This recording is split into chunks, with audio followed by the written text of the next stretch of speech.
The expulsion. The grand chamber of the Galactic Senate stretched upward for hundreds of meters, its crystalline walls reflecting the light of 1,000 stars. Commander Sarah Chen stood at the center of the human delegation, her weathered face calm despite the weight of what was about to happen. Around her, representatives from 200 species filled the floating platforms, their various forms creating a tapestry of galactic diversity that humanity had once been proud to join.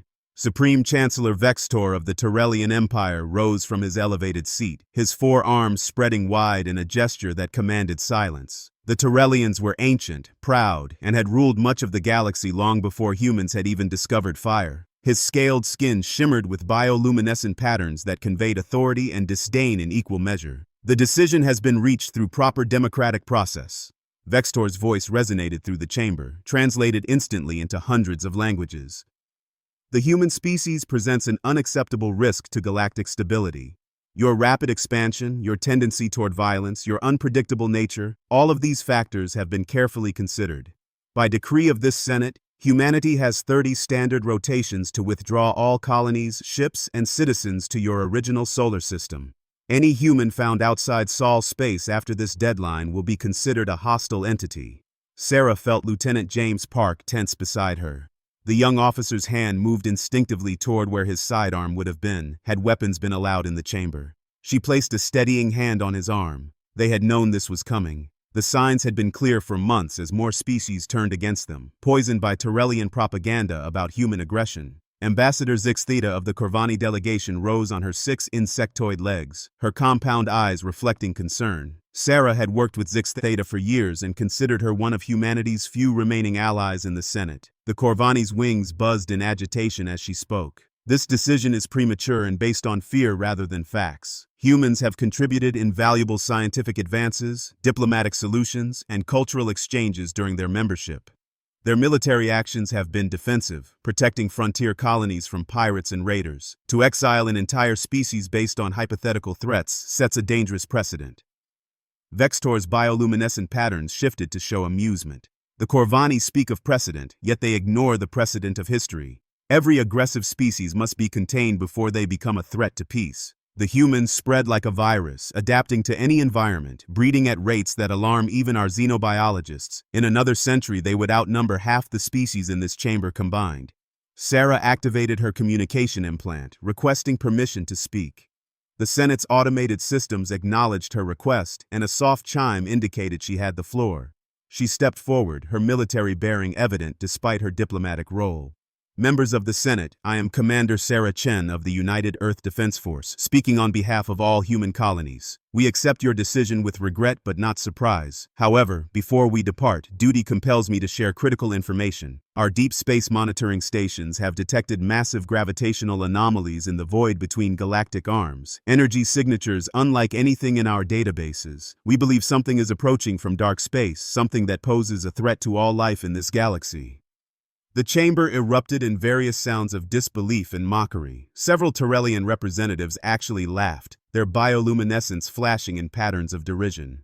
Vextor raised his arms again for silence. How convenient that humans discover an existential threat just as they face expulsion. Do you take us for fools, Commander Chen? This transparent attempt at fear-mongering only confirms the wisdom of our decision. Dr. Alan Martinez, chief scientist of the human delegation, stepped forward with a datapad. We have compiled all our sensor readings and analysis. The patterns match theoretical models of autonomous weapon systems, possibly millions of years old. The gravitational distortions suggest objects of planetary mass moving at impossible speeds. If our calculations are correct, they will reach the outer rim within 2 years. A representative from the ethereal collective, beings of pure energy contained in mechanical shells, flickered with skepticism. Why have our own sensors detected nothing? The collective's technology surpasses human capabilities by orders of magnitude. Sarah exchanged a glance with Martinez. They had expected this question. Human neural networks process pattern recognition differently than most species. We excel at finding connections in chaotic data. It's the same trait you fear in us, our adaptability, that allowed us to spot these anomalies. We offer this information freely, along with our detection algorithms. Vextor's patterns now showed open hostility. You offer poisoned gifts, hoping to make yourselves indispensable. The Senate has spoken. Take your warnings and your algorithms with you when you leave. The galaxy survived for millions of years before humans arrived. We will survive long after you're gone. The vote was called, and the result was overwhelming. 143 species voted for expulsion. 37 abstained. Only 20 voted against, with the Corvani leading the small coalition of humanity's supporters. Sarah watched the tally with a heavy heart. They had tried. History would record that humanity had tried to warn them. As the human delegation prepared to leave, Ambassador Zixatheta approached Sarah privately. Her compound eyes shifted to a spectrum only Sarah's enhanced vision could see, a Corvani gesture of deep trust. My government will maintain unofficial channels, Zixatheta whispered through a localized translation field. When the darkness you speak of arrives, we will remember who tried to warn us. Sarah nodded gratefully. Then remember this too. We're not abandoning the galaxy. We're being forced to leave, but we won't forget our friends. When the time comes, when you need us, we'll be ready. Over the following weeks, the greatest evacuation in human history began. 47 colony worlds, 300 orbital habitats, and thousands of ships began the long journey back to Sol. The media called it the Great Retreat, but Sarah knew better. It was a strategic withdrawal. Captain Roberto Silva commanded one of the last ships to leave human space, officially. His vessel, the scientific research ship Horizon, performed detailed scans of the expanding gravitational anomalies before departing. What he saw confirmed humanity's worst fears. The distortions were growing stronger, and whatever was causing them was accelerating. Back on Earth, the United Earth Defense Council convened in emergency session. General Patricia Williams, Earth's most decorated military commander, presented the classified strategy that had been months in preparation. Operation Hidden Shield is now active. We have 17 stealth monitoring stations positioned throughout the galaxy, all undetectable by standard sensors. 12 automated factory ships are hidden in asteroid fields, producing weapons and supplies. Our best scientists will work around the clock to develop countermeasures for the coming threat. President David Kumar nodded grimly. The Senate thinks we're beaten, forced to cower in our home system. Let them think that. When the storm breaks, when their precious stability crumbles, they'll learn what humanity is truly capable of. Dr. Martinez presented his analysis to the council. Based on the acceleration patterns, we have 18 months before the anomalies reach the outer colonies. Whatever's coming, it's not following standard hyperspace routes. It's taking a direct path through real space, which should be impossible at those speeds. General Williams studied the projections. Then we have 18 months to prepare for the impossible. 18 months to develop weapons, gather intelligence, and be ready to save the very people who cast us out. As Earth's defensive fleets took position around Sol, hidden sensors throughout the galaxy continued their silent vigil. The humans were gone from official records, their colonies dark, their ships vanished. But in the shadows between stars, humanity watched and waited. The Torellians celebrated their victory with grand ceremonies, proclaiming a new age of peace and stability. The ethereal collective returned to their abstract contemplations. The various species of the Senate went about their lives, confident that the human problem had been solved. Only the Corvani and a few others noticed the subtle changes in dark space.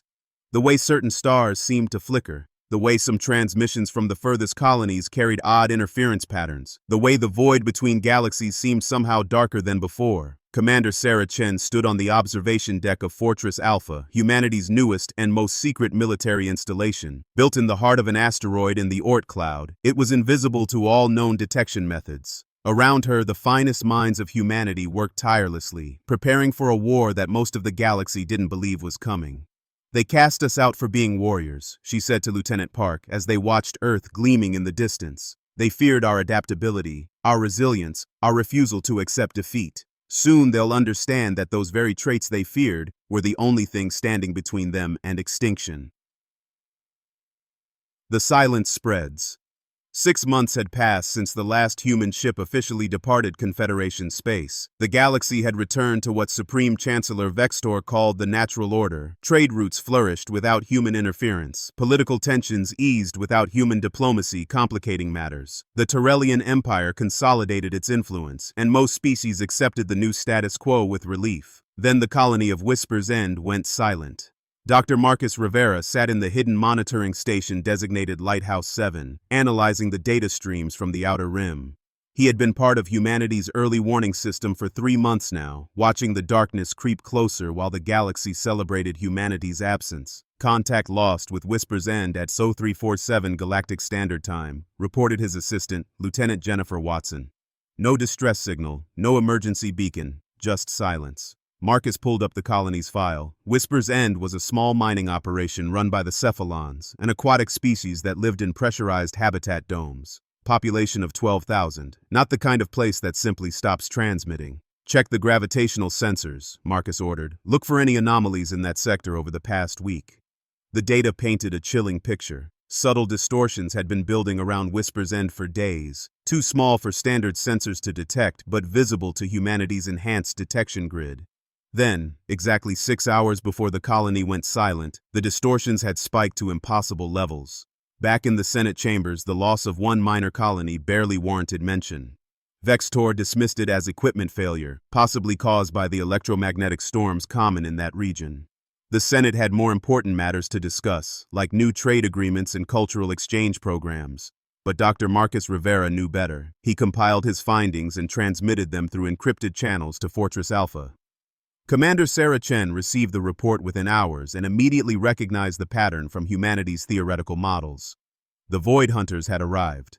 Over the next month, 7 more colonies went silent. Each time, the pattern was the same. Gravitational distortions, a sudden spike, then nothing. No debris, no energy signatures of weapons fire, just emptiness where life had been. Ambassador Zix Theta of the Corvani was among the first non-humans to recognize the pattern. Her people's colonies on the rim had reported strange sensor readings before losing contact with 3 outposts. She requested an emergency session of the Senate, hoping to raise the alarm before it was too late. Vextor stood before the assembly with his usual confidence, but Zix Theta noticed the slight tremor in his bioluminescent patterns. Even he was beginning to worry, though he would never admit it publicly. The disappearances are concerning but not unprecedented. Colonies fail for many reasons: equipment malfunctions, natural disasters, even pirate raids. There is no evidence of a coordinated threat. Zix Theta's wings buzzed with frustration. 8 colonies in 6 weeks is not a coincidence. The humans warned us about anomalies from dark space. Perhaps we should have listened. The mention of humans caused an immediate uproar. Several species shouted that the humans themselves might be responsible, conducting guerrilla attacks from their exile. Others suggested it was an elaborate hoax to force the galaxy to recall them. Vextor's patterns flashed with anger. The humans are gone, confined to their single system as decreed. They lack the resources to threaten anyone. To suggest we need their help is not only insulting but dangerous. It undermines the stability we've worked to achieve. In the hidden spaces between stars, humanity's secret fleet grew stronger. Captain Elena Vasquez commanded the stealth destroyer Phoenix, one of 12 ships equipped with experimental weapons designed specifically to combat the theoretical threat of the Void Hunters. The quantum resonance disruptors were Dr. Martinez's masterpiece. Based on principles that most species considered impossible, they could destabilize the molecular bonds of any matter they touched. The weapons had never been tested in actual combat, but simulations suggested they might be humanity's only hope against an enemy that seemed to consume entire worlds. Captain, we're receiving priority transmission from Lighthouse 7, her communications officer reported. 20 more colonies have gone dark in the past 72 hours. The pattern is accelerating. Elena studied the tactical display showing the spread of silence across the outer rim. The Void Hunters were moving in a clear pattern, systematically consuming resources and leaving nothing behind. At their current rate of expansion, they would reach the core worlds within months. General Patricia Williams convened an emergency meeting of Earth's military leadership. The holographic display showed the galaxy as it truly was, not as the Senate wanted to see it. Red zones marked the areas where colonies had vanished. The infection was spreading. "We have confirmation from our deep space assets," General Williams announced. "The Void Hunters are autonomous machines, possibly created by a civilization that died millions of years ago. They consume all matter they encounter, converting it into more machines. They're not invading, they're harvesting." President Kumar joined the meeting via secure connection from Earth. How long before the Senate acknowledges the threat? Based on current politics, not until Terrellian colonies start disappearing. Vextor has too much pride to admit humanity was right. By then, it might be too late to mount an effective defense. Dr. Martinez presented his latest findings. The machines adapt to any weapon used against them. The Ethereal Collective sent an energy fleet to investigate the anomalies. The entire fleet was absorbed and converted within hours. Conventional weapons are useless. Then we stick to the plan, President Kumar decided. We continue to monitor, continue to prepare, and when the galaxy finally calls for help, we'll be ready. But we don't reveal ourselves until the moment is right. As weeks turned to months, the silence spread like a plague across the outer rim. Entire sectors went dark. Refugee ships began arriving at core worlds with tales of mechanical horrors that devoured planets whole. The Senate could no longer ignore the crisis. Vexator stood before an emergency assembly, his bioluminescent patterns dim with exhaustion. The Terrellian Empire had lost 7 colonies in the past week alone. His pride was crumbling along with his political power. We face an unprecedented threat. These machines, these void hunters as some have called them, represent a danger to all life in the galaxy. Our conventional forces have proven ineffective. We must consider all options. Ambassador Zix Theta seized the moment. All options, Supreme Chancellor? Does that include contacting the humans? They warned us this was coming. They might have developed countermeasures. The chamber fell silent. The suggestion was politically explosive. To admit they needed humanity's help would be to admit the expulsion had been a mistake. Several species voiced violent objections, but others, those who had lost colonies, began to speak in support. From Lighthouse 7, Marcus Rivera watched the debate with grim satisfaction. The galaxy was finally waking up to the threat, but it might be too late. The Void Hunters had consumed enough matter to exponentially increase their numbers. What had started as thousands of machines was now millions. Commander Chen, receiving the same intelligence at Fortress Alpha, made a decision that would change the course of the war. She activated a secret communication channel, one that connected directly to Ambassador Zixa Theta's private quarters. The Corvani diplomat's compound eyes widened as Sarah's image appeared before her. Commander Chen, this transmission could be detected. The risk is acceptable. Your people have been true friends to humanity. I won't let you face extinction because of Terrellian pride. We've developed weapons that might work against the Void Hunters. Quantum resonance disruptors. The specifications are in this data packet. Zixa Theta's wings trembled with emotion. You would share this freely after what was done to you? We're not the monsters Vextor painted us to be. We're survivors, and right now, the galaxy needs survivors. The weapons require precise calibration and materials that are hard to synthesize. Begin production immediately. When the Senate finally swallows its pride and asks for our help, we'll come. But your people don't have to wait until then. Humanity's return. The Terrellian capital world of Primarch stood as the crown jewel of the galactic core, its 3 moons converted into defensive platforms bristling with weapons. Supreme Chancellor Vextor watched from his towering citadel as the first Void Hunter scouts appeared at the edge of the system. After 8 months of denials and half-measures, the war had finally arrived at his doorstep. The massive defensive fleet, comprising ships from 40 different species, formed a wall of metal and energy between the planet and the approaching machines. Admiral Krexnar of the Terrellian Navy commanded from the dreadnought Eternal Pride, a ship that had never known defeat in its 300-year service. All vessels prepare for coordinated bombardment on my mark, Krexnar ordered. We'll show these machines the power of the United Galaxy. The first volley lit space with the fury of 1,000 suns. Antimatter torpedoes, plasma beams, and kinetic projectiles slammed into the advancing Void Hunters. For a moment, it seemed the defense would hold. Then the machines adapted. The Void Hunters absorbed the energy of the attacks, their dark hulls reconfiguring in real time. What had been damaged became strength as they converted the incoming fire into raw materials for their own growth. Within minutes, the defensive fleet found itself facing enemies that had grown larger and more numerous from their own attacks. Captain Elena Vasquez watched the battle from her hidden position aboard the Phoenix. Her small fleet of human ships remained cloaked, waiting for the perfect moment to strike. The quantum resonance disruptors hummed with barely contained power, but she knew they would only get one chance. The Corvani fleet is moving to engage, reported her tactical officer. They've equipped their ships with the disruptors we provided. Elena nodded. Ambassador Zix Theta had worked miracles, secretly distributing humanity's weapon designs to species willing to accept them. But without proper training and calibration, the weapons were only partially effective. On Primarch's surface, panic spread through the population as the defensive fleet crumbled. The Eternal Pride, symbol of Terrellian supremacy, was torn apart and converted into raw materials for new Void Hunter drones. Admiral Krexinar's final transmission was a scream cut short by static. Vextor stood in his war room, surrounded by advisors who had no answers. His bioluminescent patterns flickered erratically, betraying the fear he could no longer hide. Reports flooded in from across the galaxy. Core worlds were falling one by one. The Senate chamber itself had been evacuated as Void Hunters approached the capital. "Supreme Chancellor," his aide whispered, "the Senate remnant is demanding immediate action. Several delegations are calling for contact with the humans." Vextor's four arms clenched in rage and despair. After everything, after the expulsion, after the mockery of their warnings, now they wanted human help. His pride warred with his survival instinct. In the Sol system, President David Kumar received the emergency transmission from what remained of the Galactic Senate. The message was brief, desperate, and had been approved by unanimous vote of the surviving members.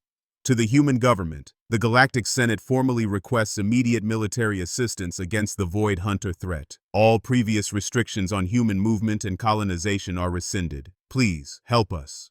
General Patricia Williams stood beside the president, her face grim. "They're asking us to save the same civilization that cast us out. Some would say we should let them burn." Kumar shook his head. "That's not who we are. That's never been who we are. Signal all hidden fleets. Operation Redemption begins now." Across the galaxy, humanity's secret armada revealed itself. 17 battle groups, each equipped with quantum resonance disruptors and dimensional phase technology, dropped their cloaking fields simultaneously. The sudden appearance of over 200 human warships on every tactical display sent shockwaves through both the Senate Remnant and the Void Hunter Collective. Commander Sarah Chen stood on the bridge of humanity's flagship, the Resilience, as it emerged from dimensional phase directly above Primarch. The planet below was already under assault, with Void Hunter harvesting machines burrowing into the crust. "All ships, this is Commander Chen. Remember your training. The disruptors only work at close range. Get in, strike the core processing units, and phase out before they can adapt. We're not here to be heroes. We're here to win." The human fleet moved like nothing the galaxy had ever seen. Ships appeared and disappeared, striking with surgical precision at Void Hunter command nodes. The quantum resonance disruptors proved devastatingly effective, causing the ancient machines to literally dissolve at the molecular level. Captain Elena Vasquez led her squadron in a desperate assault on the largest Void Hunter construct, a moon-sized factory ship that was converting Primarch's smallest moon into more machines. The Phoenix phased directly into the construct's interior, a maneuver that would have been suicide against any conventional enemy. "Disruptors armed and ready," her weapons officer reported. "Core processor identified." Elena watched as her ship's weapons tore into the construct's central intelligence. The ancient machine, which had survived millions of years and conquered countless galaxies, simply ceased to function. Its death throes sent shockwaves through the entire Void Hunter network. Dr. Marcus Rivera, now aboard the Resilience, monitored the enemy's response patterns. The Void Hunters were trying to adapt to the quantum disruptors, but humanity had anticipated this. Each strike used a slightly different resonance frequency, preventing the machines from developing immunity. "They're pulling back from Primarch," Marcus reported. "The loss of the factory ship has disrupted their coordination." On the planet's surface, Vextor watched in amazement as human dropships descended through the chaos, deploying ground forces to defend evacuation centers. Human soldiers, the same ones the Senate had feared as violent and unpredictable, formed protective barriers around civilian refugees of all species. A human Marine captain approached Vextor's command center, removing her helmet to reveal a scarred but kind face. "Captain Lisa Torres, Earth Defense Force. We're here to evacuate your government to safety, Supreme Chancellor." Vextor's patterns shifted through emotions he couldn't name. "Why? After everything we did to your people, why save us?" Torres smiled grimly. "Because that's what humans do. We protect those who can't protect themselves, even when they don't deserve it. Now please, sir, we need to move." The battle for Primarch became the turning point of the war. News of humanity's return and their effective weapons spread across the galaxy faster than light. Species that had voted for humanity's expulsion now begged for their protection. General Williams coordinated the galactic defense from Fortress Alpha, which had emerged from hiding to become the new military command center. The Senate Remnant officially transferred military authority to human command, a decision that would have been unthinkable months earlier. But the war was far from over. Dr. Martinez made a disturbing discovery while analyzing captured Void Hunter technology. The machines weren't just harvesting randomly. They were following a pattern, searching for something specific. "These readings suggest they're looking for technology signatures," Martinez explained to the Joint Command Staff. "Specifically, they're drawn to civilizations that have achieved certain technological milestones. It's like they're programmed to prevent any species from advancing beyond a certain point." Commander Chen studied the data. Then they're not just harvesters, they're gardeners, pruning the galaxy to keep it from growing too advanced. President Kumar, participating via hologram, asked the crucial question. Can we stop them permanently? Martinez nodded slowly. I believe so. If we can reach their original source, their prime directive core, we might be able to shut down the entire network. But it would require a coordinated assault unlike anything we've attempted. The final battle began 3 weeks later. Every surviving ship in the galaxy, human and alien alike, gathered at the coordinates Marcus Rivera had identified as the Void Hunter origin point. It was a massive construct hidden in dark space, older than any civilization in the galaxy. Commander Chen addressed the combined fleet, her words translated into hundreds of languages. Today, we stand united not as humans or Terrellians or Corvani, but as living beings facing extinction. The Void Hunters were created to prevent civilizations from reaching their full potential. Today, we prove that life cannot be contained. The assault was brutal. Thousands of Void Hunter defenders swarmed the Allied fleet. Ships from species that had been enemies for millennia fought side by side. The Corvani provided cover for Terrellian bombers. Human ships protected ethereal collective energy vessels. Captain Elena Vasquez led the strike team that would deliver the killing blow. Her ship, along with 11 others, had been equipped with a special payload, a virus created by Dr. Martinez that would cascade through the Void Hunter network, turning their own adaptive capabilities against them. The Phoenix phased directly into the Prime Directive Core, a massive sphere of impossibly advanced technology. Elena knew this was a one-way mission. The phase drive wouldn't have enough power to extract them after deploying the virus. All ships deploy payload on my mark, she commanded. For Earth, for the galaxy, for life itself. Mark. The virus spread through the Void Hunter network at the speed of thought. Millions of machines across the galaxy suddenly stopped functioning, their adaptive protocols causing them to consume themselves. The Prime Directive Core imploded, taking the Phoenix and her sister ships with it.